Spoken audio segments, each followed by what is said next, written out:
Le 10 octobre 2025, un geste audacieux d'Ibrahim Traoré bouleverse le Burkina Faso et surprend toute l'Afrique de l'Ouest politique.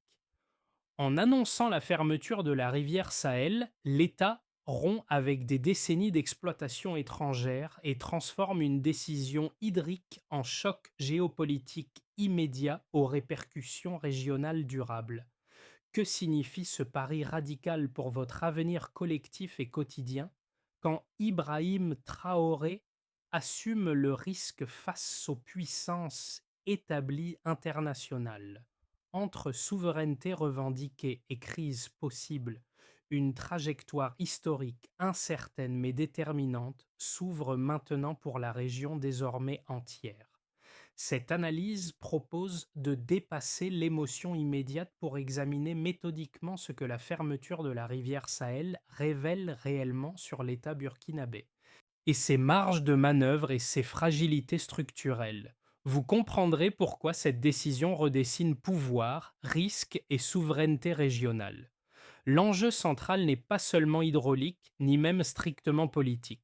Il touche à la capacité d'un pays à rompre des dépendances anciennes sans provoquer un déséquilibre interne irréversible. Derrière l'annonce spectaculaire se jouent des choix économiques, sociaux et diplomatiques dont les effets ne sont ni instantanés ni uniformes. Certains y voient une affirmation nécessaire de dignité nationale, d'autres un pari dangereux face à un environnement international contraignant. Entre ces deux lectures, une zone grise mérite d'être explorée avec précision, chiffres et séquences à l'appui. Ce qui suit n'a donc pas pour objectif de trancher, mais d'éclairer. Comprendre comment une décision unique peut produire des conséquences en chaîne, parfois contradictoires, et pourquoi leurs effets concernent bien au-delà des frontières du Burkina Faso. La question clé reste ouverte: à quel prix réel s'exerce la souveraineté lorsqu'elle devient acte concret? La décision d'Ibrahim Traoré ne repose pas uniquement sur un geste symbolique, mais sur un constat chiffré longtemps tenu à l'écart du débat public. Un audit national a révélé que plus de 70% de l'eau de la rivière Sahel servait prioritairement des intérêts étrangers, via des accords anciens et peu transparents. Ce chiffre agit comme un déclencheur. Il transforme une intuition politique en justification opérationnelle et explique pourquoi la fermeture de la rivière n'a pas été improvisée, mais préparée en amont. Depuis des décennies, la gestion hydrique du Burkina Faso s'inscrivait dans une continuité héritée de la période coloniale, où la ressource était administrée selon des priorités extérieures au territoire. Ces arrangements, souvent conclus dans les années 1940 et 1950, avaient progressivement vidé l'État de sa capacité décisionnelle réelle. Dans ce contexte, Ibrahim Traoré hérite d'un système verrouillé: dépendance technique, dépendance financière, dépendance informationnelle. L'audit met également en lumière un autre élément clé: la majorité des données hydrologiques stratégiques étaient stockées hors du pays, limitant toute planification autonome. La fermeture de la rivière apparaît alors moins comme une rupture soudaine que comme une tentative de reprise de contrôle sur l'ensemble de la chaîne, de la ressource brute jusqu'à l'information qui permet de la gouverner. Cette révélation intervient dans un moment régional déjà instable. Le Sahel est traversé par des tensions sécuritaires, économiques et climatiques qui amplifient chaque décision nationale. En choisissant d'agir à ce moment précis, Ibrahim Traoré accepte d'exposer le pays à des réactions immédiates, mais aussi de tester une hypothèse, celle selon laquelle la dépendance était devenue plus coûteuse que la rupture. La question n'est donc plus seulement pourquoi la rivière a été fermée, mais pourquoi elle ne l'avait jamais été auparavant. Et surtout, qui bénéficiait réellement du statu quo présenté comme inévitable.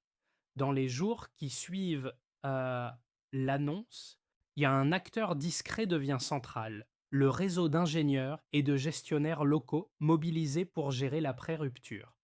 Leur rôle éclaire la logique d'Ibrahim Traoré, souvent réduite à un affrontement politique, mais en réalité ancrée dans une préparation technique silencieuse.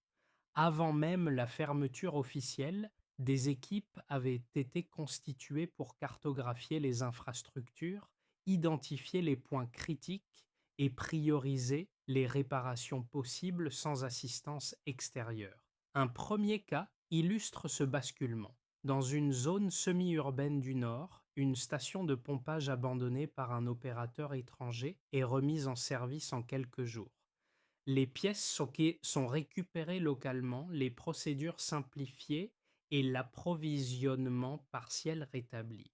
Ce n'est pas une victoire totale, mais un signal. Le système ne s'effondre pas automatiquement sans ses anciens gestionnaires. Un second cas apparaît en milieu rural. Des comités d'eau communautaires se forment pour organiser la distribution et éviter les pénuries les plus graves. L'État n'impose pas, il coordonne. Cette approche limite les tensions locales et réduit le risque de désordre immédiat malgré des conditions matérielles difficiles. Ces premiers effets restent fragiles. Les volumes distribués sont inférieurs aux besoins normaux et les marges d'erreur sont faibles. Pourtant, ils produisent un changement de perception rapide. Là où l'on anticipait un vide, une capacité minimale mais réelle émerge. Ibrahim Traoré n'apparaît plus seulement comme l'initiateur d'une rupture, mais comme le catalyseur d'un recentrage des compétences nationales. L'impact immédiat n'est sûrement pas la prospérité, mais la preuve fonctionnelle. La souveraineté commence parfois par fonctionner, même imparfaitement. L'annonce officielle marque le déclenchement, mais la dynamique réelle commence dans les heures qui suivent. Dès que la fermeture de la rivière Sahel s'est confirmée, les réactions internationales s'enchaînent rapidement. Les partenaires étrangers expriment leur inquiétude, certains suspendent des projets en cours, d'autres évoquent explicitement des sanctions économiques et un isolement diplomatique progressif. En quelques jours, les flux financiers liés à la gestion de l'eau et de l'énergie sont interrompus, créant un choc immédiat sur les équilibres budgétaires du pays.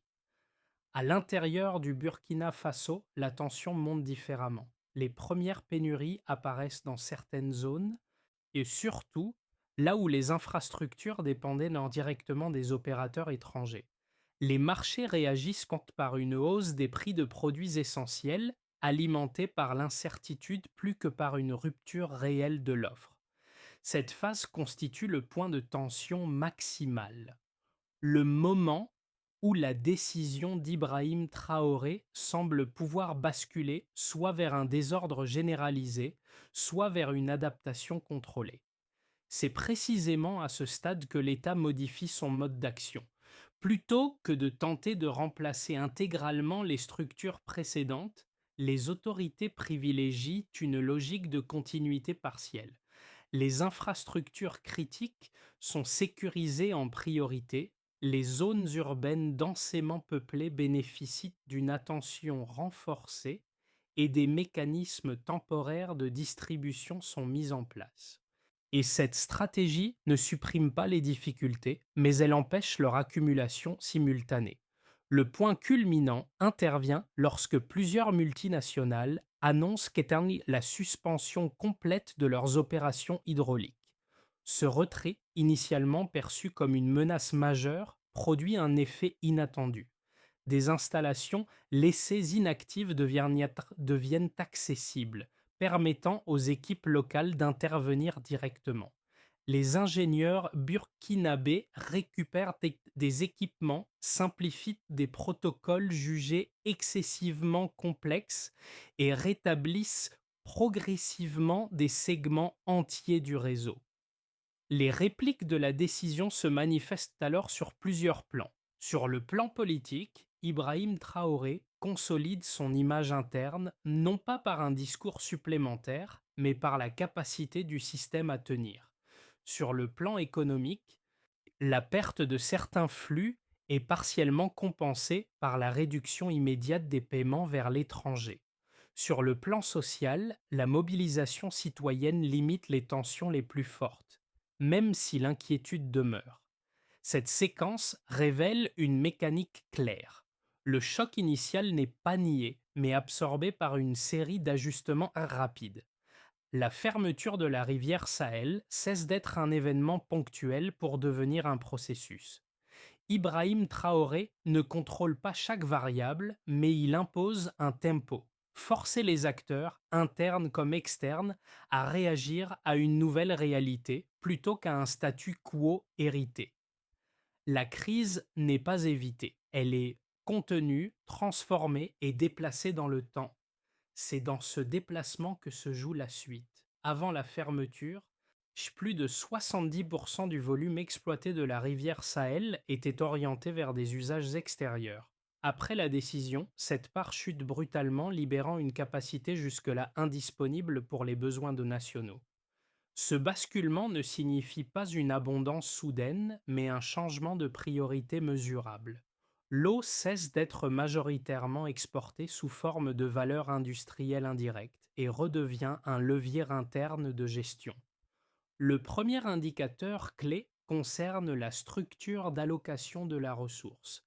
Les données issues de l'audit montrent qu'avant la rupture, une majorité du flux servait l'irrigation industrielle et la production énergétique contrôlée par des opérateurs étrangers. Après la fermeture, cette logique est inversée. Une part significative du volume est redirigée vers des usages domestiques et agricoles locaux, même si la distribution reste inégale selon les régions. Cette réorientation n'augmente pas la quantité totale d'eau disponible, mais elle modifie profondément son impact social et politique. L'eau commence à produire un bénéfice visible à l'intérieur du territoire plutôt qu'un rendement financier externalisé.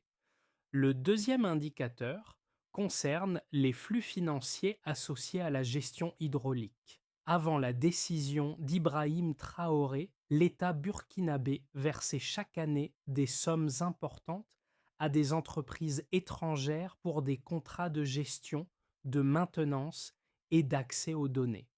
Après la fermeture, environ 300 millions de dollars, auparavant transférés hors du pays, restent dans le circuit national. Ce chiffre ne représente pas un gain net immédiat, mais une capacité nouvelle de réallocation. Ces ressources permettent de financer des réparations, de payer des équipes locales et de maintenir un fonctionnement minimal sans recourir à l'endettement supplémentaire. Le troisième indicateur porte sur l'état du réseau hydraulique. Avant la rupture, une grande partie des infrastructures étaient considérées comme inutilisables sans assistance technique étrangère. Après quelques semaines, environ 60% du réseau est remis en service par des ingénieurs burkinabés sans soutien extérieur. Cette progression rapide ne garantit pas la durabilité du système, mais elle démontre une capacité d'action sous-estimée. Chaque segment restauré réduit la dépendance immédiate et accroît la marge de manœuvre de l'État dans ses négociations futures. Pris isolément, ces chiffres restent insuffisants pour conclure à une réussite structurelle. Ensemble, ils dessinent cependant une trajectoire différente de celle anticipée par de nombreux observateurs. La fermeture de la rivière ne provoque pas un effondrement instantané, mais une recomposition accélérée des équilibres. Ibrahim Traoré ne transforme pas une économie dépendante en économie autonome en quelques mois, mais il déplace le point de référence. La question cesse d'être: peut-on fonctionner sans aide extérieure pour devenir: jusqu'où peut-on aller avec des capacités internes renforcées? Avoid-Sakei. Ces écarts mesurés n'éliminent pas les risques. Ils établissent toutefois une base factuelle sur laquelle s'appuient désormais les choix politiques. La souveraineté n'est plus une abstraction. Elle commence à se lire dans des chiffres, des écarts et des capacités retrouvées. La première lecture critique considère la fermeture de la rivière Sahel comme un acte économiquement imprudent. Selon cette analyse, la rupture brutale avec les opérateurs étrangers prive le Burkina Faso d'investissements, de compétences techniques et d'un accès stable aux financements internationaux. Les sanctions potentielles, la suspension des crédits multilatéraux et le retrait des multinationales seraient à moyen terme plus coûteux que les bénéfices espérés. Dans cette perspective, la décision affaiblirait un État déjà vulnérable, incapable de compenser durablement la perte de capitaux et de technologies importées. Un second argument, souvent avancé par les analystes régionaux, porte sur le risque social. La fermeture de la rivière pourrait accentuer les pénuries d'eau et d'énergie, provoquer une hausse durable des prix et nourrir un mécontentement populaire difficile à contenir. Les critiques estiment que la résilience observée dans les premières semaines ne serait qu'un effet temporaire, masquant des fragilités structurelles appelées à réapparaître lorsque l'urgence laissera place à la routine. Ces deux positions reposent sur des risques réels, mais leur solidité dépend d'une hypothèse centrale: l'incapacité du Burkina Faso à produire des ajustements internes crédibles. Or, les données disponibles nuancent fortement cette hypothèse. La remise en service rapide d'environ 60% du réseau hydraulique sans assistance extérieure contredit l'idée d'une paralysie technique inévitable. De même, la rétention de près de 300 millions de dollars auparavant versés à des entreprises étrangères montre qu'une partie des ressources nécessaires existait déjà, mais circulait hors du pays. Cela ne signifie pas que les critiques aient tort sur le fond. Les risques de tension sociale et de ralentissement économique demeurent élevés. Cependant, les premiers résultats indiquent que la trajectoire n'est pas binaire. Ibrahim Traoré ne choisit pas entre stabilité totale et chaos, mais ouvre un espace intermédiaire où les pertes externes sont partiellement compensées par des gains de contrôle interne. La question n'est donc pas de savoir si la décision était sans danger, mais si le statu quo antérieur était réellement moins risqué. En confrontant ces arguments aux faits observables, une conclusion s'impose. La fermeture de la rivière n'élimine pas les vulnérabilités du Burkina Faso, mais elle modifie leur nature. Le pays passe d'une dépendance subie à une exposition assumée où chaque difficulté devient aussi un test de capacité réelle. Le centre de gravité a déjà basculé. Ce qui change réellement après la fermeture de la rivière Sahel n'est ni l'eau elle-même, ni même la réaction internationale, mais le rapport de force implicite entre dépendance et capacité d'action. À ce stade, le débat cesse d'être théorique. Les semaines écoulées montrent que le Burkina Faso ne se trouve plus dans une position d'attente, mais dans une phase d'ajustement actif. La révélation centrale tient en un point souvent négligé. La rupture n'a pas créé la vulnérabilité, elle l'a rendue visible. Avant la décision, les fragilités étaient donc diluées dans des contrats, des flux financiers et des chaînes techniques externalisées. Après, elles deviennent mesurables, localisées et donc traitables. Cette transparence forcée modifie la manière dont l'État arbitre ses priorités. Ibrahim Traoré ne gagne pas un avantage diplomatique immédiat, mais il obtient un levier interne décisif. En exposant les dépendances, il contraint les institutions à hiérarchiser, à choisir ce qui doit fonctionner en premier et ce qui peut attendre. Cette sélection, autrefois dictée par des partenaires extérieurs, revient dans le champ de décision nationale. À mi-parcours, la question clé se déplace. Il ne s'agit plus de savoir si la fermeture était légitime, mais si le pays peut exploiter ce moment de clarté pour consolider des capacités durables. Le point médian n'est donc pas une victoire, mais un renversement silencieux du cadre dans lequel les choix futurs seront faits. Les effets de la fermeture de la rivière Sahel ne se répartissent pas uniformément. Ils se matérialisent différemment selon les acteurs, révélant une recomposition progressive des priorités et des contraintes. Pour l'État, pour les acteurs économiques, pour la population et pour l'environnement régional, les conséquences ne suivent ni le même calendrier ni la même intensité. Du point de vue des institutions nationales, la décision d'Ibrahim Traoré crée d'abord une pression de gestion. L'État doit arbitrer dans l'urgence sans le filet des opérateurs étrangers. Cette contrainte renforce paradoxalement sa centralité. Les ministères techniques retrouvent un rôle opérationnel. La planification devient plus courte, plus pragmatique et les marges d'erreur sont immédiatement visibles.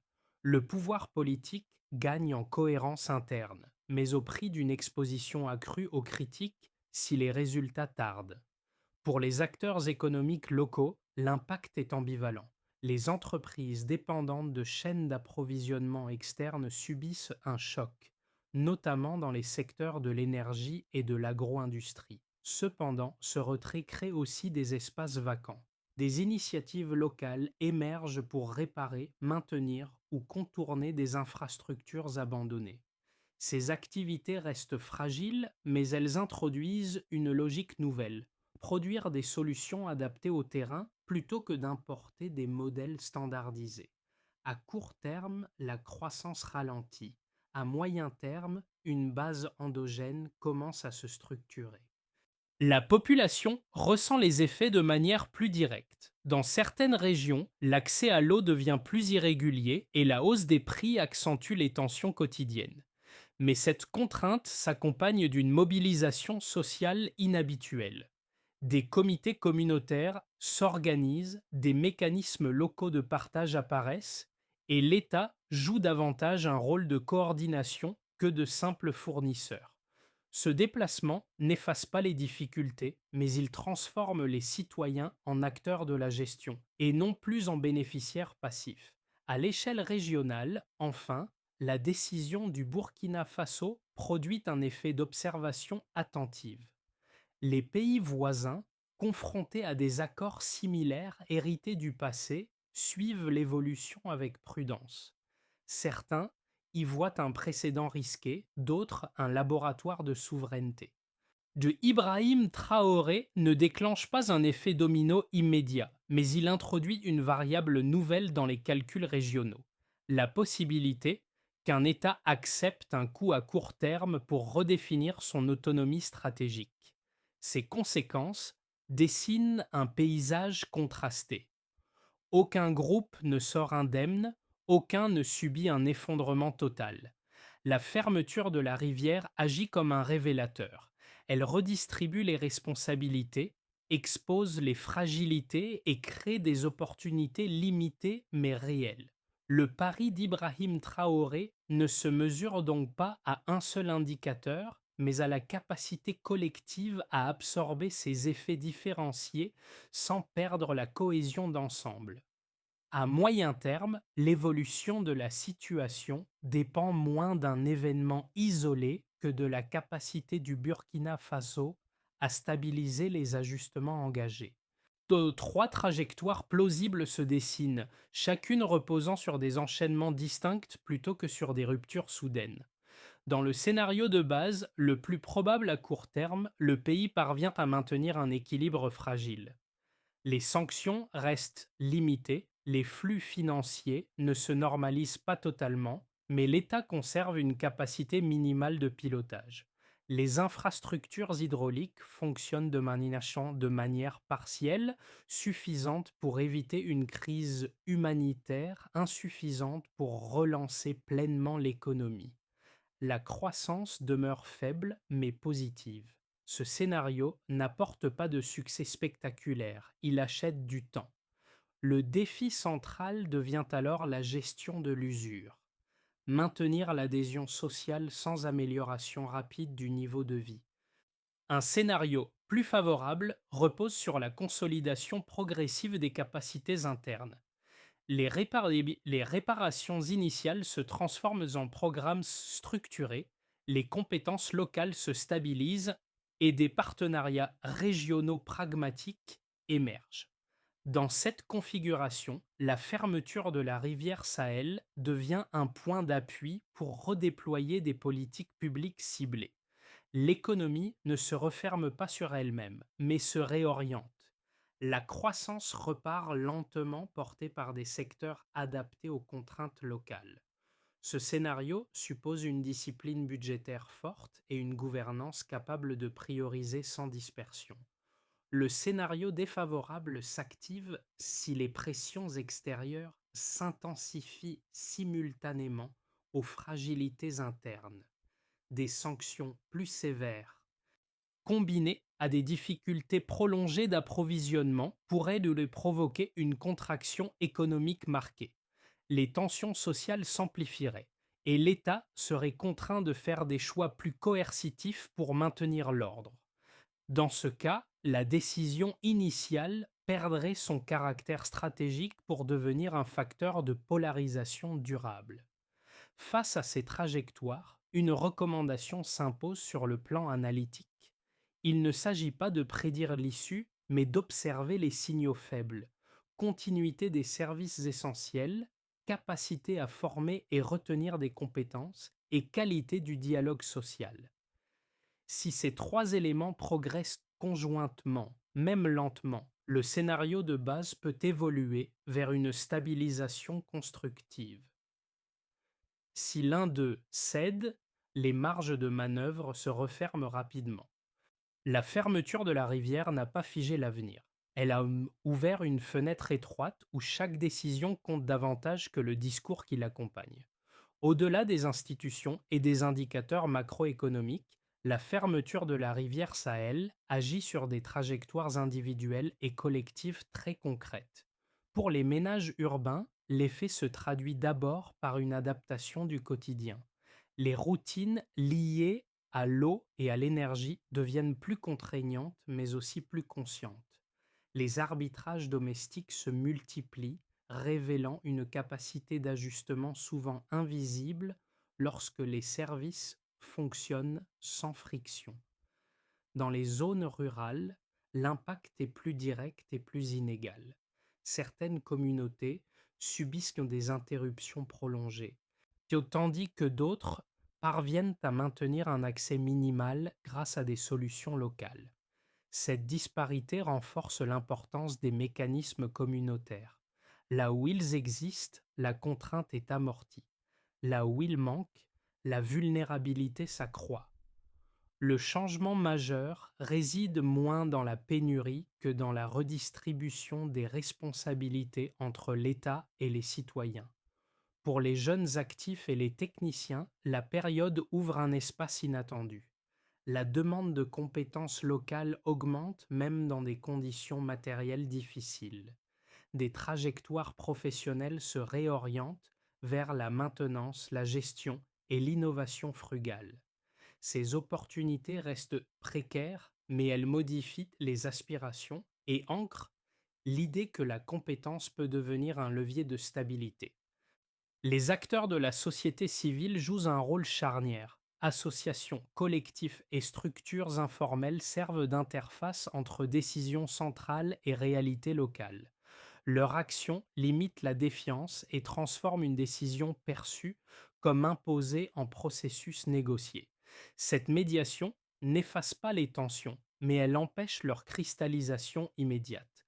L'impact humain ne se résume donc pas à une perte ou à un gain net. Il redéfinit les attentes, les responsabilités et les formes de participation.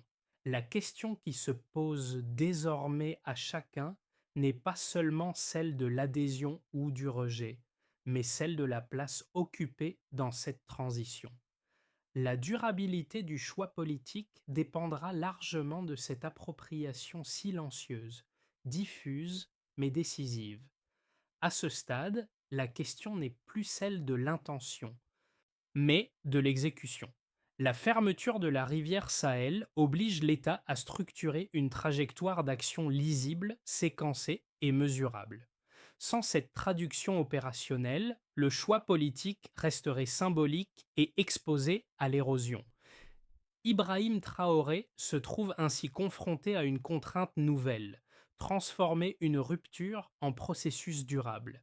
Le premier levier concerne la consolidation des capacités techniques locales. La priorité n'est pas l'extension rapide des infrastructures, mais leur fiabilisation. Former, retenir et coordonner des équipes nationales devient central. Chaque mois de fonctionnement stable réduit la dépendance résiduelle et augmente la crédibilité interne de l'État. Ce travail est lent, peu visible, mais déterminant. Le deuxième levier porte sur l'allocation des ressources financières désormais disponibles. Les fonds qui ne quittent plus le pays doivent être orientés vers des usages à effet cumulatif, maintenance, données, formation. La tentation de compenser politiquement par des dépenses dispersées existe, mais elle affaiblirait l'impact structurel recherché. La discipline budgétaire devient une condition de souveraineté réelle. Le troisième levier est institutionnel. La transparence sur les choix opérés, les priorités retenues et les limites rencontrées joue un rôle stabilisateur. En rendant visibles les arbitrages, l'État réduit l'incertitude sociale et limite la circulation de récits anxiogènes. Cette clarté, c'est d'autant plus nécessaire que les résultats ne sont ni immédiats ni spectaculaires. Enfin, un levier souvent sous-estimé réside dans le temps. La décision d'Ibrahim Traoré crée une fenêtre courte mais décisive. Si les premiers ajustements sont consolidés avant l'usure sociale, la rupture peut s'inscrire dans la durée. Si cette fenêtre se referme sans résultat tangible, la pression s'inversera rapidement. La trajectoire n'est pas prédéterminée. Elle dépend de la capacité à enchaîner ces leviers sans dispersion. La souveraineté se joue désormais dans la continuité. Au fil des mois, la fermeture de la rivière Sahel cesse d'être un événement pour devenir une référence. Ce qui comptait au départ comme un acte spectaculaire s'inscrit désormais dans une mémoire collective en construction. Ibrahim Traoré apparaît alors moins comme l'homme d'un geste que comme le point de cristallisation d'un moment où un pays accepte de regarder ses dépendances sans détour. Le motif initial revient avec plus de netteté. La souveraineté n'est pas un état final, mais une tension permanente entre choix, contraintes et responsabilité. La décision n'a pas effacé les fragilités du Burkina Faso, elle les a rendues visibles et par là même discutables. Cette visibilité change la nature du débat national. Les difficultés ne sont plus attribuées uniquement à des forces extérieures abstraites, mais intégrées dans un cadre d'action partagée. Dans cette dynamique, l'image d'Ibrahim Traoré se transforme. Il ne s'agit plus de savoir s'il avait raison ou tort au moment de l'annonce, mais de comprendre ce que son choix oblige désormais chacun à assumer. Institutions, communautés et individus se trouvent liés par une même séquence, ouverte mais exigeante. La phrase qui s'impose n'est pas triomphante, elle est sobre, presque austère. La rupture n'a pas résolu le problème, elle l'a rendu nôtre. Et c'est dans cette appropriation, silencieuse mais profonde, que se joue la portée réelle de ce moment historique. La fermeture de la rivière Sahel ne se referme pas comme un dossier politique ordinaire. Elle laisse une question ouverte qui dépasse largement le Burkina Faso et le moment présent. Ce qui s'est joué ici interroge la manière dont une société accepte de redéfinir ses priorités lorsque les cadres hérités ne fonctionnent plus. L'expérience conduite sous l'impulsion d'Ibrahim Traoré ne propose pas un modèle clé en main, elle offre plutôt un point de comparaison. Jusqu'où une communauté est-elle prête à aller pour reprendre la maîtrise de ses choix, même lorsque le coût est immédiat et visible? Et comment transformer une décision risquée en processus collectif plutôt qu'en épreuve solitaire du pouvoir?